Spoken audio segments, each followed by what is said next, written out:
इस वक्त मोदी जी एक बड़े खतरनाक मिशन पे काम कर रहे हैं। बहुत खतरनाक मिशन है, आपको पता नहीं, अंडरग्राउंड चल रहा है। उस मिशन का नाम है one nation one leader. Russia का नाम सुना है? Russia, Putin. पुतिन ने क्या किया, जितने विपक्षी नेता थे उनको सबको कैद करके जेल में डाल दिया या मरवा दिया और फिर चुनाव करवाए। 87% वोट मिल गए, 87%। जब विपक्षी नहीं होगा, लड़ने वाले नहीं होंगे, सारे वोट आप ही को मिलेंगे। बांग्लादेश में भी अभी ऐसा हुआ, उसने सारे विपक्षी नेताओं को जेल में डाल दिया और शेख हसीना जीत गई। पाकिस्तान में भी यही हुआ, इमरान खान को जेल में डाल दिया, उसकी पार्टी छीन ली, उसका सिंबल छीन लिया, जीत गए। अब मोदी जी भी हमारे देश को पाकिस्तान और बांग्लादेश बनाना चाहते हैं। इंडिया गठबंधन भारत देश को दुनिया का नंबर 1 देश बनाना चाहता है। मोदी जी भारत को बांग्लादेश और पाकिस्तान बनाना चाहते हैं। तय आपको करना है कि आप भारत को किस तरफ ले जाना चाहते हो, बांग्लादेश और पाकिस्तान की तरफ या दुनिया का नंबर 1 देश बनाना है। अब यही काम मोदी जी देश में कर रहे हैं, हमारे देश में, कि सारे विपक्ष को खत्म कर दो। उन्होंने मेरे को गिरफ्तार कर लिया, कांग्रेस का अकाउंट फ्रीज कर दिया। चुनाव के एक महीना पहले उन्होंने कांग्रेस का अकाउंट फ्रीज कर दिया। अब हमारा अकाउंट फ्रीज करने जा रहे हैं। सुप्रीम कोर्ट के अंदर इनके वकील ने बोला है कि आम आदमी पार्टी का अकाउंट फ्रीज करेंगे। शिवसेना के उन्होंने 2 टुकड़े कर दिए, शिवसेना के 2 टुकड़े कर दिए, एनसीपी के 2 टुकड़े कर दिए, स्टैलिन के कई मंत्रियों को गिरफ्तार कर लिया, ममता दीदी के कई मंत्रियों को गिरफ्तार कर लिया। सारे विपक्ष को तहस नहस करने के बाद मोदी जी कहते हैं आओ चुनाव लड़ते हैं। ये तो कायर लोग कहते हैं ऐसे। अरे मोदी जी, दम में तो आंख में आंख डाल के छाती चौड़ी करके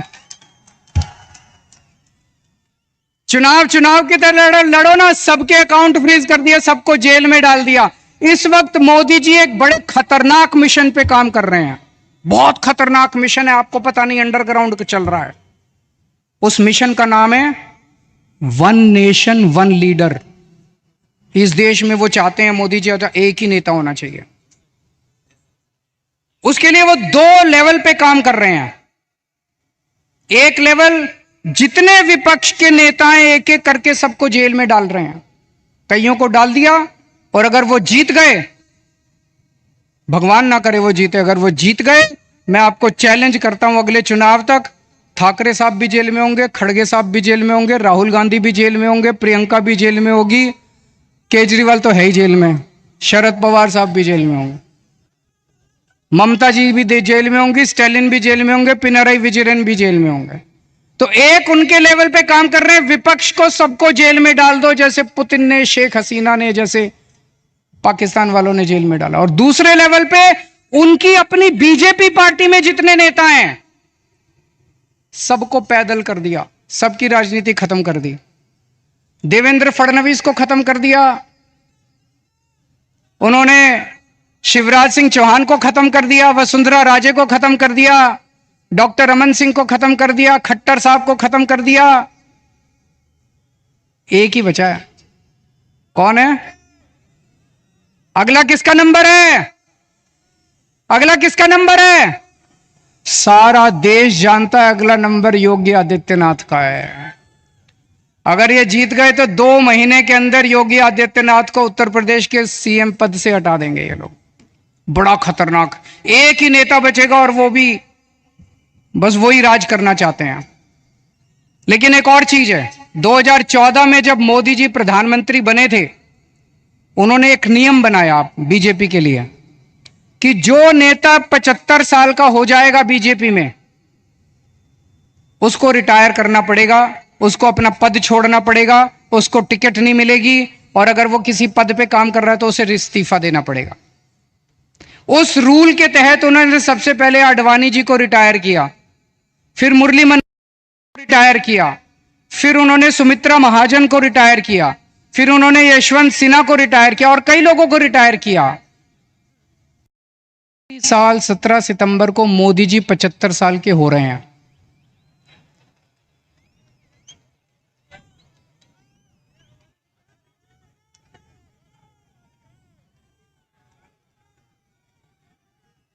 और मोदी जी ने तय किया है वो अपने बाद अमित शाह को प्रधानमंत्री बनाएंगे।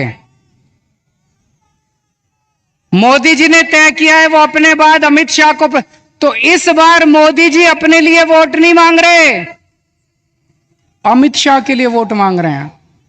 अमित शाह को प्रधानमंत्री बनाने के लिए वोट मांग रहे हैं।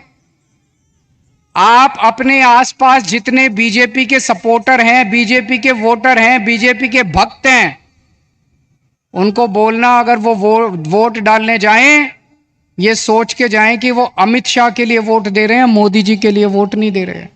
आंख बंद कर लें और सोचें कि मोदी जी की बजाय अमित शाह प्रधानमंत्री बनने वाले। और उसमें भी जितने पिछले 2 साल से इस पे काम कर रहे हैं मोदी जी, जितने नेता थे बड़े छोटे बीजेपी के अंदर, सबको खत्म कर दिया। शिवराज सिंह चौहान को, वसुंधरा राजे को, डॉक्टर रमन सिंह, योगी आदित्यनाथ को 2 महीने में हटा देंगे ताकि रास्ता साफ हो जाए, अमित शाह बचे केवल। यह बात मैंने जेल से निकलने के अगले दिन प्रेस कॉन्फ्रेंस करके कही थी। जैसे ही मैंने कहा, सबसे पहले अमित शाह बोले नहीं नहीं मोदी जी रहेंगे हमारे 5 साल प्रधानमंत्री, मोदी जी रहेंगे। उसके बाद एक के बाद एक ही दिन में 24 घंटे में इतने नेताओं ने कहा मोदी जी रहेंगे प्रधानमंत्री, मोदी जी। मोदी जी ने नहीं कहा, मोदी जी देश के सामने कह दे कि वो रूल तो मैंने अडवाणी जी से छुटकारा पाने के लिए बनाया था, मैं तो रहूंगा। या तो मोदी जी कह दे भाई मैं तो पर अप्लाई नहीं होता, ये तो मैंने अडवाणी जी की राजनीति खत्म करने के लिए बनाया था, उनको रास्ते से हटाने। लेकिन अभी तक मोदी जी नहीं बोले। इसका मतलब मोदी जी रिटायर करेंगे और यूपी के मुख्यमंत्री को हटाया जाएगा। मैं देख रहा हूं महाराष्ट्र में इन दिनों कुछ ज्यादा ही चक्कर लगा रहे हैं मोदी जी। अभी थोड़े दिन पहले आए, इतनी गंदी गालियां देते हैं वो। प्रधानमंत्री को ये शोभा नहीं देता। वो पवार साहब के लिए बोले भटकती आत्मा। ये शोभा देता है प्रधानमंत्री जैसे व्यक्ति को? शरद पवार जी की इतने सीनियर नेता हैं देश के, आपकी उनसे वैचारिक भिन्नता हो सकती है, अलग अलग पार्टी में हो सकते हैं, लेकिन थोड़ी सी इज्जत तो रखिए। 84 साल की उम्र है शरद पवार जी की, मोदी जी की 74 साल की उम्र है, 10 साल बड़े हैं उनसे, और उनको कहते हैं भटकती आत्मा। ये तो सड़क छाप बात है। वो उद्धव ठाकरे जी को कहते हैं,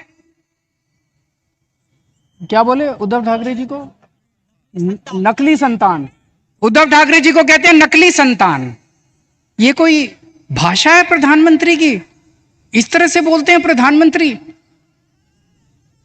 ये शरद पवार की बेइज्जती नहीं है, ये उद्धव ठाकरे की बेइज्जती नहीं है, ये महाराष्ट्र के एक एक व्यक्ति की बेइज्जती है।